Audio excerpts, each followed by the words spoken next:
Good afternoon. Everybody's clearly enjoying lunch break so much and chatting to each other that nobody's ready to start, but it's wonderful, and this is what today is all about. I hope you've all enjoyed your lunch. We now change focus to the business-orientated perspective. There are few high street names more associated with employing prison leavers than Timpsons. Timpsons is the ultimate giver of second chances. If anyone still needs their perceptions changed, if anyone still has concerns about employing prison leavers, I am certain that Darren Burns is the man to convince you that it is the right thing to do from every perspective. Darren, thank you so much for joining us today.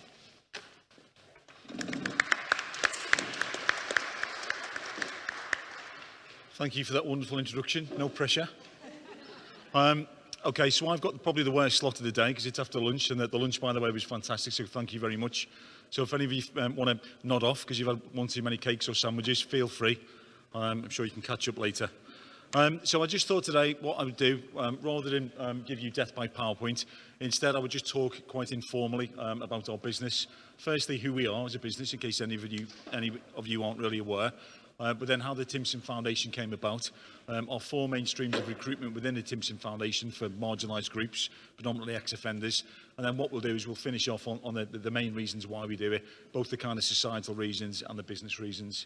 So, I think probably the biggest misconception about our business is that we're a small franchise model. Often it will conjure up an image of an old gentleman with a beard hammering away a dirty old boot in the shop window, and it's true to say that we probably were that about 100 years ago, but we've moved on, we've diversified, and we've added lots of services to our repertoire. So our business was founded back in 1865 by our current chairman, John Timpson's great-great-grandfather, William Timpson. So all those years ago, we had one single store in Oldham Street in Manchester where we used to manufacture and sell shoes. We've moved on considerably, and by diversifying and constantly evolving on the high street, we've been able to maintain our position. The services that we offer the public now in our Timpson shops are shoe repairs, key cutting, watch repairs, engraving, dry cleaning, mobile phone repairs, to name but a few. Over the years, we've also had a number of very important acquisitions. Probably most notable was back in 2003 when we acquired Mr Minute, who were our only UK competitors. Since we bought out Mr Minute, we've pretty much cornered the market, not only in shoe repairs and key cutting, but all these kind of niche services that we offer the public. In 2008, we also acquired our photo businesses, namely Max Spielman and Snappy Snaps. And in 2014, we acquired our dry cleaning businesses, Johnson's the Cleaners and Jeeves of Belgravia. We also have a presence in the big four supermarkets. And in addition to that, we've got a chain of barbershops, pubs, restaurants, as well as branches in Shanghai and Beijing. We've become the largest service retailer in the UK. We currently employ 5,500 colleagues across the country, and we've got in excess of 2,500 outlets, which isn't bad for an old bunch of cobblers. So, I'm not really here to show off about our business. What I'm here to talk about is the Timpson Foundation, which I'm very, very proud to be a part of. So the Timpson Foundation was founded back in 2002 by my boss, our CEO, James Timpson, and it was pretty much started by chance. James was invited to a local prison in the northwest, HMP Thorncross, which is a male category D establishment, and it was James's first visit to a prison. He didn't really know what to expect, and if truth be known, he didn't really expect too much. James was shown around by a serving inmate, a young chap named Matt. Matt was very intelligent, very articulate, and James liked him immediately. So probably a huge breach of prison security, but James slipped Matt a business card and said, Matt, when you get released, please give me a call and we'll see if we can get you a job. James was good to his word, as was Matt, and 4 months later when Matt got released, James gave him a job, ironically working about 2 miles away from the prison he'd been banged up in for 4 years. So James realised at that moment in time, if there's one really good, credible candidate like Matt in one small prison in the northwest, surely there's going to be hundreds, if not thousands, of people like Matt up and down the UK who just need that second chance, who just need that opportunity. So as a business, we then began to proactively recruit ex-offenders into our organisation. We're very proud to say that we are now one of, if not the largest employer of ex-offenders in the country. Currently, approximately 12% of our workforce are made up of people who we've either directly recruited from custody or who've come to us and declared that they've got an offending background. And that equates to any one time about 650 live sort of ex-offenders or foundation colleagues, as we refer to them. In actual fact, we've got a lot more than that. The reason we know we've got more is because when we recruit an ex-offender from custody, they naturally fall off that list after 2 years service. So what that means is that we've got in excess of 1,000. We think we've got about 1,100 people throughout the Timpson business in various roles, some of them very senior roles, who've joined from custody or who've got that offending conviction. And again, it's something that we're very, very proud of. So that begs the question, how do we do it and how do we do it so successfully? So the first stream of recruitment with our foundation colleagues is a scheme that I'm sure you'll all be familiar with, a scheme called ROTL. For those of you who aren't aware of ROTL, that stands for Release on Temporary Licence. And this is where typically, as a business, we will identify or establish that we've got a recruitment need in Liverpool, Birmingham, Newcastle, wherever it might be in the UK. And what we will do is we will strike up a rapport or relationship with a prison governor or a prison resettlement manager, and I will phone up and say, hi, my name's Darren Burns, I'd love to come and interview some of your men or some of your women for our local vacancies. And they say, Darren who? Never heard of you. And I say, Darren Burns from Timpson. And they say, why didn't you say? And then all of a sudden, we get invited to come in and speak to the men and women. The process is fairly simple. We typically interview about 10 or 12 women or men, separately obviously. We do a risk assessment, that's the first thing we do. And the reason we get that out the way is because experience has taught us is that when we're interviewing candidates in custody, the elephant in the room is that they've got to tell us at some point what they've done. So what we need to do is we need to pop that balloon straight away and just address it. So the first thing we say is we sit them down, we make them feel comfortable, we explain to them that it's not a formal interview, and then we say, okay, obviously we're in prison today, please tell us why you're here. And you can just see the relief when they can actually tell us why they're in prison. We chat about it, we make a decision, we do a kind of dynamic risk assessment at the point of interview, and then the interview continues after we've done that. And our interviews are very kind of informal, lots of big open questions, tell me about yourself, where have you worked in the past, etc. What we don't do in our interviews is subject people to what's a very sort of typical corporate interview questions, such as, can you give me 3 examples where you've displayed great leadership in the last 5 years? Because we believe it's all nonsense. You don't really get a lot from people from that. And also it's the same with CVs. Yes, we need a CV off somebody if they come to join us, but all we really need from a CV is somebody's name and number so we can contact them. The rest can be sort of gleaned from a brief chat with them. So once we've interviewed people, usually out of 10, our strike rate is pretty good. So from 10 people, we would probably choose 3 or 4 candidates who we feel would be suitable for a work placement in one of our brands, be it Timpson, Max Spielman, Johnson's or Snappy Snaps. I will then feed back to the prison governor or prison resettlement manager, and I'll say we'd really like to take these people forward and offer them a work placement.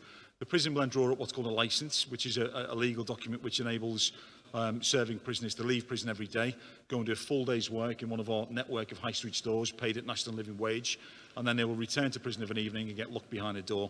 And that can continue in the last 2 years of somebody's sentence. So the reason we're such a big fan of ROTL is obviously it's a very credible stream of recruitment for us, but also we strongly believe it's the best way to reintegrate somebody safely back into society following a long prison sentence. And I know lots of these points we're going to talk about today have already been covered this morning by some of our fantastic speakers, but we just think it's quite remiss of people really to expect somebody to serve a long prison sentence, open the door, give them the £70 discharge grant. It's just been increased from £42. Push them out the door and say, good luck, you're on your own. Obviously, the reoffending rates are going to be very high, which sadly they often are. So our approach of reintegrating people into society slowly, teaching them valuable vocational skills, offering them these opportunities enables people to have the best chance of not reoffending and ultimately not returning to custody. So could be me, it usually is me. Okay, so our second stream of recruitment is that we've got a number of training academies up and down the UK. We've actually got 9 at the moment, and I think the best way to kind of explain our prison academies is if you think of a Timpson High Street branch. So you go into any of our Timpson stores on the High Street, and what we've actually done is we've picked up the whole operation and dropped it inside the prison grounds. So rather than the men or the women work on the wing, work on the servery, sweeping up, making tea and coffee for the officers, doing things which aren't really vocational and which aren't going to lead to any realistic prospects of employment on release. Instead, we expect them to turn up in our in-prison academy, looking sharp with our Timpson uniform on, a Timpson name badge, and we teach them all of our skills and services. So we teach them how to repair shoes, we teach them how to engrave. We can't teach them how to cook keys in a prison setting for obvious reasons. Security, I always say it's a big no-no, but we try. But more importantly than the kind of services that we're teaching, we're also continually assessing people for attitudes and behaviours. And we're very pleased to say that the vast majority of people who spend time in one of our academies gets offered a job upon release. So we either offer them a position on Rottle when they've graduated through an academy, or if they can't access Rottle, we'll meet them at the gate, we'll give them a travel pass, we'll give them a uniform, and we'll give them a job. And that works very well. Anecdotally, the sort of feedback we get from our prison colleagues or foundation colleagues is that they love the kind of continuity and the consistency of working in one of our academies. We go to great lengths to make sure that these academies replicate our high street environments exactly. So we've got our Timpson carpets, we've got all of our merchandise, we've got our POS, we've got a till with monopoly money.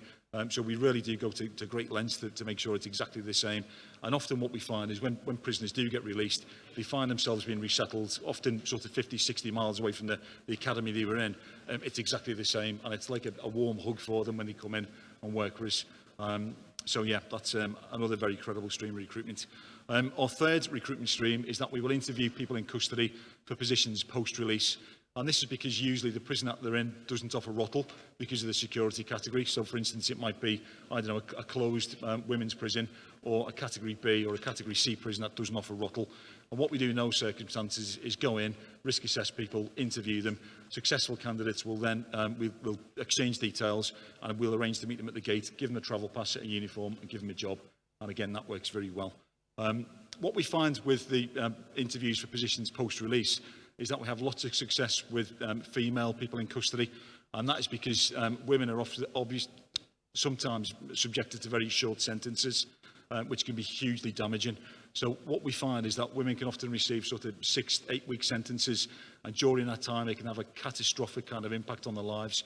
Women are often the linchpin to the family unit, and that means, unfortunately, when they do get sent into custody, they can have the children taken away and put in care. They can lose their accommodation. So it's a hugely devastating impact. So the fact that we can go in, we can offer them that lifeline, that hope, so when they get out, they can begin to rebuild their lives, we think is incredibly valuable. And our fourth recruitment stream, essentially, is kind of a cover-all. And it's that Timpsons are in the fortunate position of being synonymous with ex-offender recruitment. So everybody knows that Timpson will employ ex-offenders, or will certainly consider them for employment. And because of that, people feel confident enough and emboldened enough to apply through the usual channels. So they might apply online, they might apply on an application form. And on the back of our application form, we've got a paragraph which says, do you have any unspent convictions pursuant to the 1974 Rehabilitation of Offenders Act? If you've ticked yes, please note that this will not be a bar to employment with Timpson, however, will be discussed at the point of interview. And that small paragraph emboldens people to come in and apply and just have an honest and upfront chat with our recruitment team when they join the business, and that works very well for us.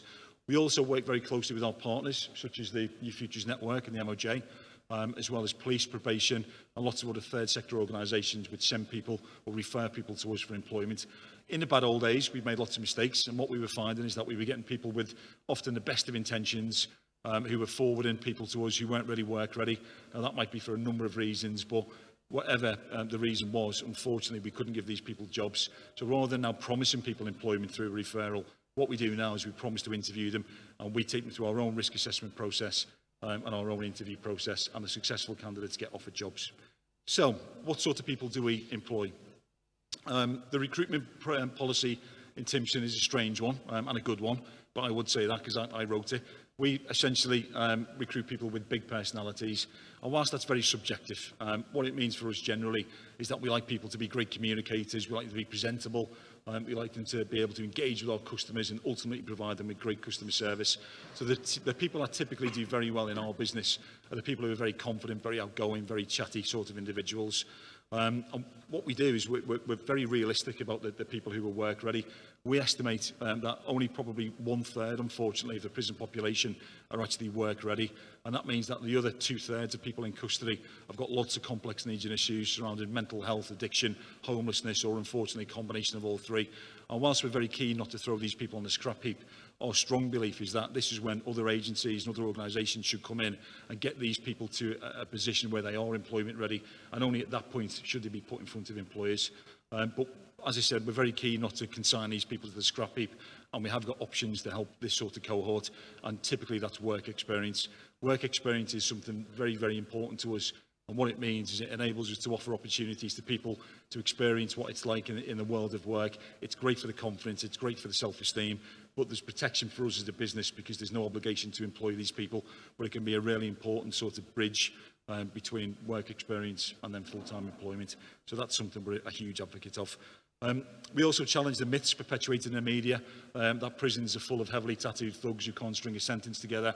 Obviously, there will be people like that in custody, let's be realistic about it. But what we find is that prisons essentially are a huge cross-section of society. For the sort of 10 years I've been doing my job now for Timpson, I've met some very, very impressive people who've got so much to offer. And we very much view prisons as a huge pool of untapped talent. So that's why we're so sort of encouraged by our approach. Probably one of the best examples I often like to give in terms of the sort of cross-section of people that you'll meet in custody. I was in Drake Hall prison, probably going back about 5 years now, and I interviewed, I think there was 8 ladies there to be interviewed, and the second candidate came in, and she was great. Before she'd even sat down, I thought, wow, she's super credible, super professional. She was very articulate, very intelligent, and I just thought she'd make a great Timpson or Max Spielman employee. So I had a chat with her. She told me about her background. She was a trainee accountant. She was obviously very well educated. She'd worked her whole life. She'd never been in trouble with the police before. So I said, well, tell me why you're here. What happened? And she said she was collecting her 2 young daughters from ballet lessons. She was driving home on a country road. One of her young daughters asked her a question, "Mummy, what's for dinner?" Momentary lapse of concentration, and I'm talking 3 or 4 seconds. She turned around to answer her, and unfortunately she clipped a cyclist and killed the cyclist outright. And she was jailed for 5 years for causing death by dangerous driving. So obviously we can never lose sight of the victims in this. It was terribly sad for the victim. But bear in mind, this lady wasn't drunk. She wasn't under the influence of drugs. She wasn't applying makeup. She wasn't changing the station on the radio. Just that momentary lapse of concentration. And I think that's, albeit a very sad example, but it's a very relevant example how quote-unquote normal people can find themselves the wrong side of the door. And this lady's options were limited. Nobody would touch her because she had a criminal conviction. She'd been in prison, and she was pretty much at the lowest point of her life. And we were able to offer a position initially on Rottle, and then when she got released full-time, she now works in Timpson House, which is our HQ in Manchester, and she's a very valued member of our finance team and has gone on to build a life. So that's just quite a useful example, I find. So that brings me neatly on to the sort of 2 groups of reasons why we engage and employ and take in ex-offenders in our business. And the first group of reasons are the kind of societal reasons. Timpson are very much a big business, but we're a big business with a big social conscience. Offering people a lifeline very much fits in with our culture of compassion and kindness, and we genuinely believe that people deserve a second chance. Reoffending is reported to cost the UK taxpayer £18 billion a year, so anything that we can do as a business to break that offending cycle, reduce that burden on the taxpayer and divert people away from committing crime and into gainful employment has got to be a good thing. Statistics show that 61% of prison leavers will reoffend within 2 years of leaving custody. That is reduced to 19% if people have full-time employment. So evidence clearly shows that employment is a key factor to reducing reoffending. But as has been mentioned this morning, it's not the only factor. First and foremost, people need somewhere safe to live, and then they need a support network of family and friends, someone to care for them, someone to love them and look after them. And then after that, employment can be that key factor. So for us, it's simple. By offering people a second chance, everybody wins. Offenders win because they're able to lead happy and fulfilled lives and not go to prison. Offenders' families win because they're not losing loved ones to long custodial sentences. The taxpayer wins because that ridiculous £18 billion a year burden is reduced. But perhaps more importantly, society in general win because ultimately fewer crimes are being committed, our communities are safer, and there are fewer victims. So that brings me on very neatly to the business reasons. So it's worth noting that Timpson are a commercial business. We're not a charity. And if employing ex-offenders wasn't good for business, I'm pretty certain I'll be out of a job pretty quickly. So thankfully it is. There are 12 million people in the UK with a criminal conviction more serious than a driving offence. But just think about that for a moment. That is almost 1/6 of the UK population. So for us as a business to throw that huge swathe of the population on the employment scrap heap and assume that they're worthless, they've got nothing to offer, they're inherently dishonest, they're dangerous, they're not to be trusted, we just think is madness. And whilst many employers openly admit to discriminating against those with convictions, instead what we do as an organisation is trying to see past people's sort of indiscretions and instead focus on what they can achieve in the future. In our experience, the ex-offenders or foundation colleagues, as we call them, are very hard working. They're very loyal. We've got a retention rate of 85% in comparison to about 70% of people who join us from other recruitment streams. Statistically, our prison leavers who we recruit are actually even more honest than people that we recruit from other streams. I get a report every year from our head of security, and on that report is a list, thankfully a fairly smallish list, of people that we've very sadly had to dismiss for gross misconduct. And in the Timpson world, what that typically means is pinching money out the till. So we're a very trusting business. If a customer comes in and pays £10 to get some keys cut, it's very much down to our colleague to put that money in a till or put it in the back pocket, and we trust our colleagues to do the right thing and put the money in a till. But the ones who do steal from us, the foundation colleagues, people that we've recruited from prison, are in a tiny, tiny minority. So, as I said, statistically, they're actually more honest than people that we've recruited from more conventional streams. And we believe the reasons behind that is because people are realistic. People understand that the employment options are limited. Not many people are going to give them that opportunity, give them that second chance. So, effectively, what they don't want to do is spoil a chance that we've given them. They're also more cost-effective to recruit, let's be honest about it. We've worked with Lance closely for years and years now, and through a partnership with Lance and the MOJ generally, we've been able to go into prisons up and down the UK and recruit pretty much for free, other than my time, some absolutely amazing people who've gone on to do great things in our business. They're also safer to recruit. Timpson as a business don't do DBS checks, so we rely on people's honesty. So when people fill out an application form, if they choose not to tell us about any convictions, we're effectively none the wiser. Whereas the people that we recruit from custody, we know everything about them. So in a strange sort of irony, they're much safer to recruit than people who come to us from the street or even through the job centre. We're also able to attract a great deal of talent into the Timpson business. People who, let's face it, wouldn't usually consider working for a business like ours. But because their options are limited, because they've made these sort of mistakes or these bad choices, they find themselves using Timpson often as a springboard, and hopefully will stay with us, and we're able to gain from their experience. And quite a funny one is that often what we find is that the prison leavers that we recruit are sometimes able to turn their criminal sort of tendencies into entrepreneurship. So quite a lazy example might be somebody who's a convicted drug dealer who's used to doing deals with bags of illegal substances. All of a sudden, instead of doing that, they're doing deals with our customers for half-price key cutting, or we'll repair one pair of shoes for you and we'll repair a second one for half price. So there seems to be quite a good fit. So yeah, cheeky chappies with a gift to the gab tend to do pretty well in the Timpson business. But perhaps one of the biggest benefits is that people are able to bring a great deal of life experience into the role. And again, it's not only life experience, but personal resilience. And if you think about it, people who are able to navigate their way through a long prison sentence and come out the other end still standing, can cope with pretty much anything that we can throw at them as a retailer. So that's pretty much why we do it. And just before we finish up, I wasn't going to talk about this because, number one, I don't really like making this all about me, because the Timpson Foundation is much bigger than me. It was going for 10 years before I joined the business, and it's a huge team effort. But I think, given the sort of some of the amazing stories we've heard today, it might be quite relevant. So some of you might be wondering how I can be so confident that our approach works. And the reason behind that is because I'm living sort of proof that I can, because I've been through the whole sort of Timpson Foundation experience. 12 years ago, I was a detective inspector in Merseyside Police. Me and two of my colleagues took a quantity of drugs during a drugs raid with the intention to sell it on for personal gain. Not my proudest moment. Unfortunately for me, my two colleagues were under surveillance. We were immediately arrested. We were charged and quite rightly sentenced to 4 years in custody. I lost everything. I lost my job, again, understandably and quite rightly. I lost my pension. I lost my savings. I lost my partner of 10 years. I lost my house, my self-respect, my dignity. My whole life effectively went down the toilet in an instant. In many ways, I was arguably the sort of worst type of offender. I had no excuse. I had a great upbringing. I'm educated.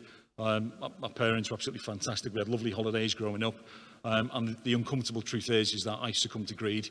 I saw an opportunity to make a few quid very quickly. I made a very, very bad decision, which had quite big consequences, shall we say. Prison was a huge shock to the system.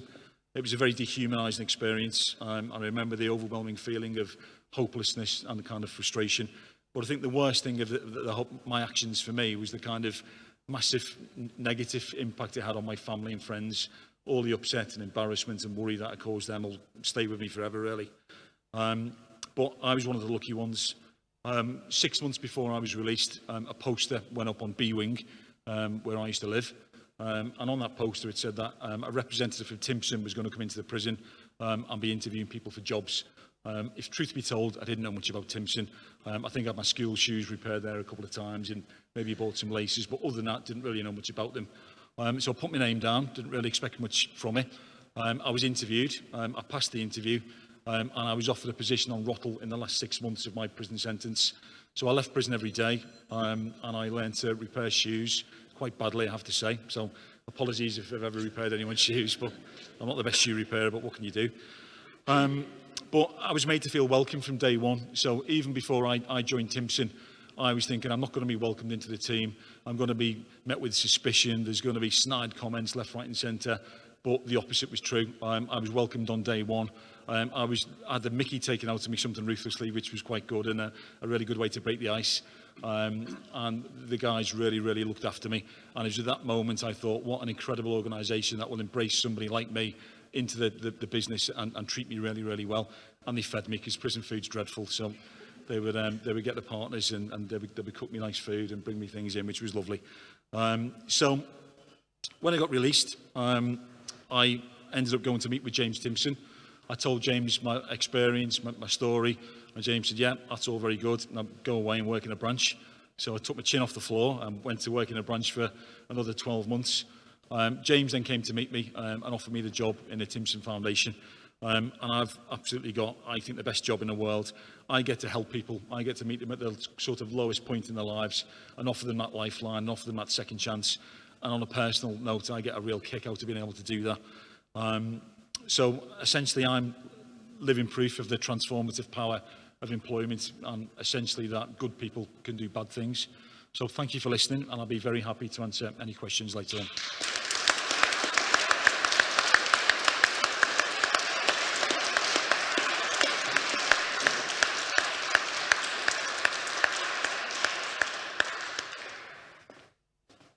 Darren, thank you so much. And I had no idea about the second part of the story. And I don't know about you, but the impact it has had on me has been huge. And the inspiration for many who followed similar paths. And as we always say, most of our Osmonders, it's extreme misfortune, as the story you told, or a moment of madness, or sheer long-term deprivation. And thank you. Thank you.